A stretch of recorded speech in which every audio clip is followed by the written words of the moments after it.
Hi there. Hi everyone. My name is Femi and I'm here to introduce you to e-commerce module for the Techidia Mini MBA program. We've titled this one, What They Won't Teach You at MBB, which are the biggest consulting companies in the world.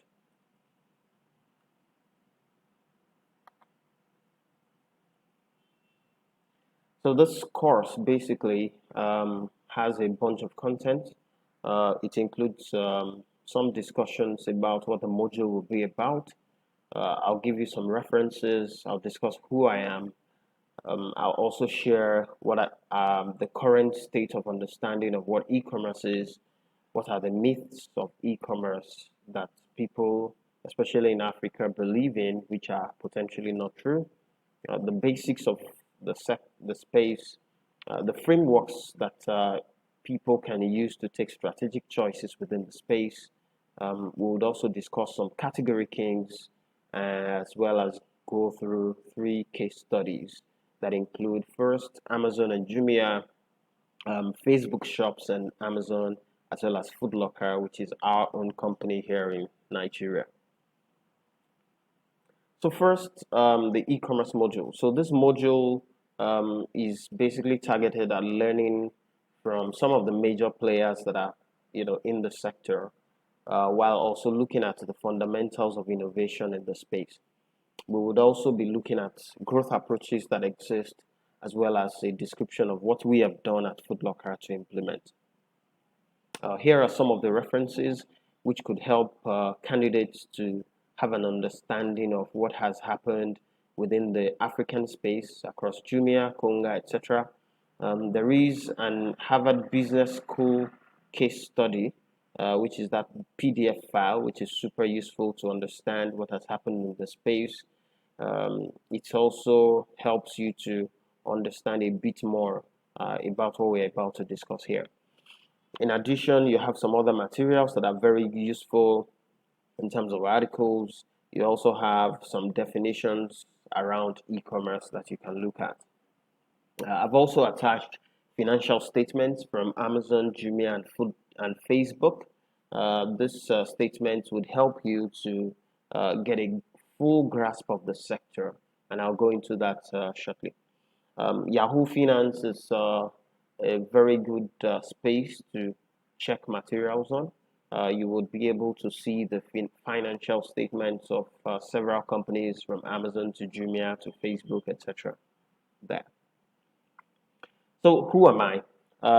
By education and by training, I started out as an engineer, studying chemical engineering in Nigeria at Obafemi University. I also studied engineering at Imperial College in London. I have a master's in international business engineering, where we were focused on what they call the complex products and platforms, aircraft, helicopters, how to build them, how to manage projects around them, and things like that. I spent 1 year listening to and working with CEOs of blue chip companies across Italy, the United States, and some other companies on the MBA program, which is a very unique program by a company called Finmeccanica SPAS at the time, but which now is now called Leonardo SPA in Italy.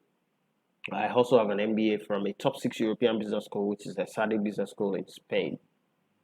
By experience, I started out as a banker.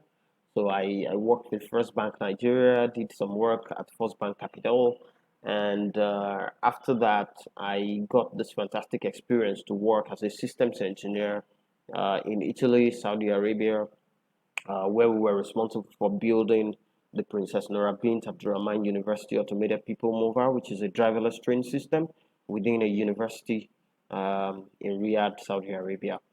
I was also an operations manager at Amazon, which is essentially one of the major reasons why I believe I'm qualified to take this course anyways. In addition, I did strategy work for Infosys in India through the InStep program, and currently I run Food Locker in Nigeria. So what is e-commerce? Most people really understand that e-commerce just means electronic commerce, but there are several types, and there are several different business models that could be run across the e-commerce space.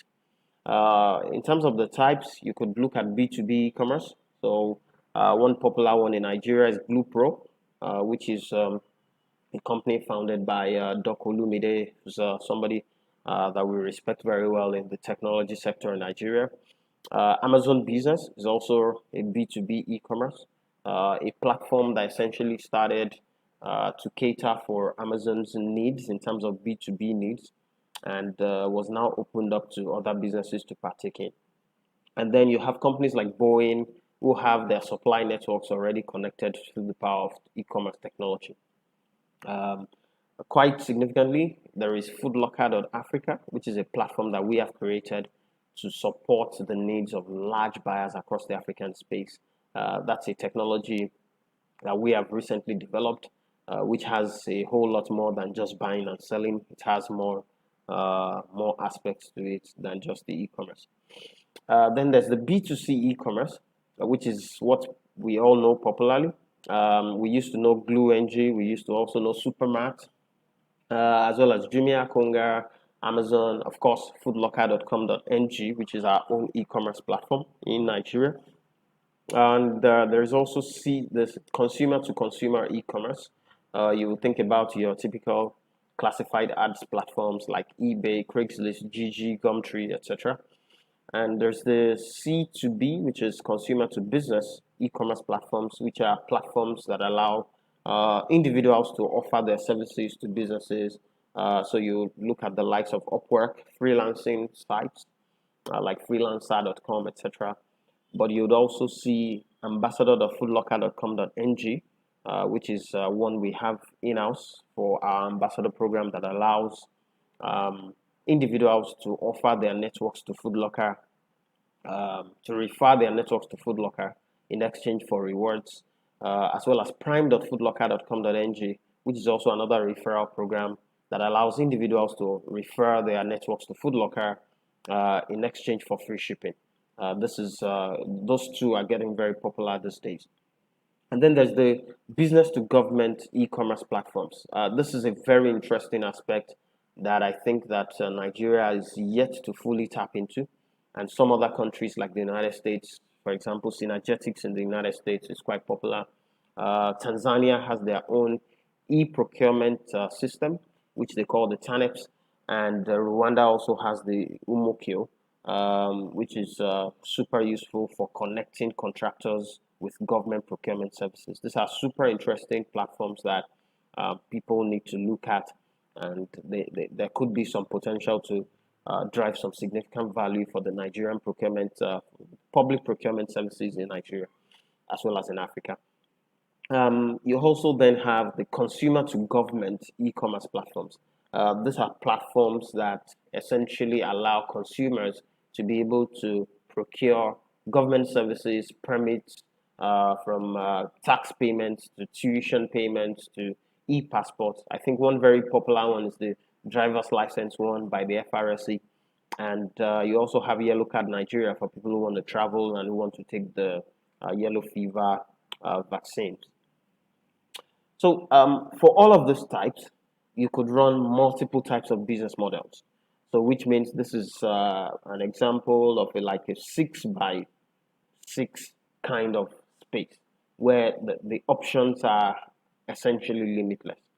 The different business models, for example, one of them is drop shipping, where you'd have you basically own your website, you drive traffic to the website, but you're not involved in anything that has to do with either shipping or inventory management.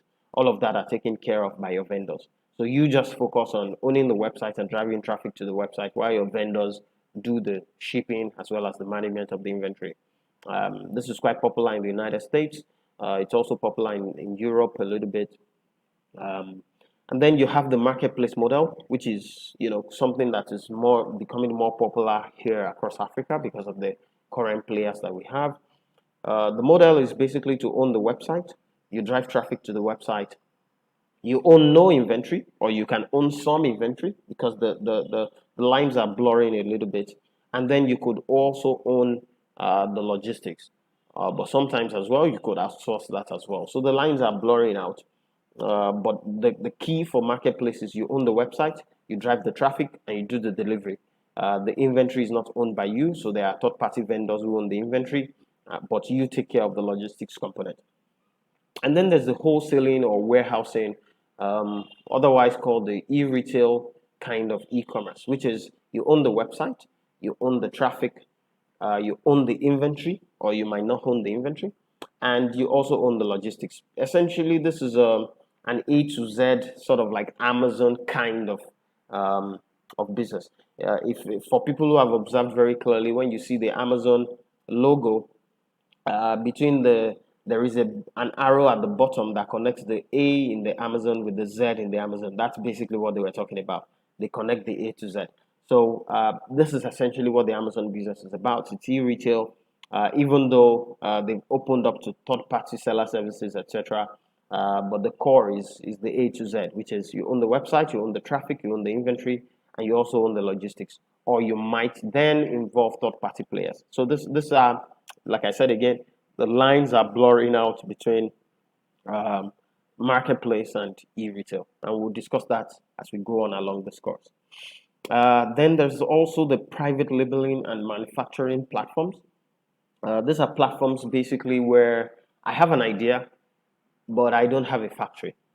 So I need somebody else to help me to manufacture. It's like contract manufacturing platforms that help you to source, who can help you manufacture. It could be 3D, 3D building of materials.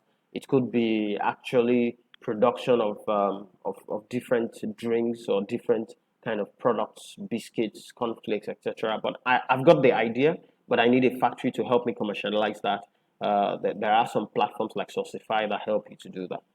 And then there's the white labeling platforms that allow you basically to, um, you don't have an idea, you don't have a product, you don't have a factory, all you just are looking for is an opportunity. So basically, you go and look for a product that already has some good traction, and you get them to produce it in your name. If you remember, very recently, Coca-Cola was doing some products where you could actually ask them to put your name on the brand name. That's kind of similar to the idea, but this is an idea that's been embraced by the likes of Aldi, Tesco, Sainsbury's, etc. in the United Kingdom, where what they basically do is to get a white labeling company to produce a product, and they put in the Aldi or the Tesco or the Sainsbury's name on the product. This is a model that has worked, and there are certain platforms that allow you to be able to do this abroad. So the opportunities are endless. Then you've got also the subscription models, where you can subscribe for shaving sticks. So I think there's a platform that does that. And then you've got also meal kits, Blue Apron, where you subscribe and you get your deliveries. There's one on meat as well in the United States. So this module basically focuses more on marketplace and e-retail. So we're very focused on those two business models. And that's because those are the two business models that essentially are more demand side oriented.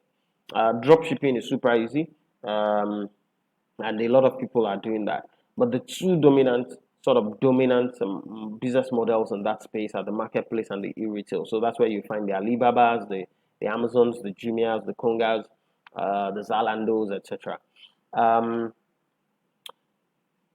so in this module, we're not going to look at the supply side sort of business models that have to do like private labeling, white labeling, etc.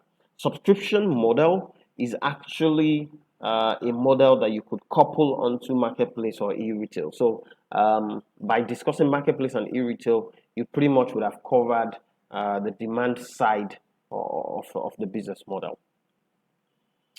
So there are some e-commerce beliefs which we would like to look at in this course, but we'll be looking at that over the next video session. But just as an intro, there are so many things we believe about e-commerce in Africa that are not true. Over the next session, I'll be taking us through why this myths have to be eliminated. and why we've been sort of miseducated over time. Thank you very much.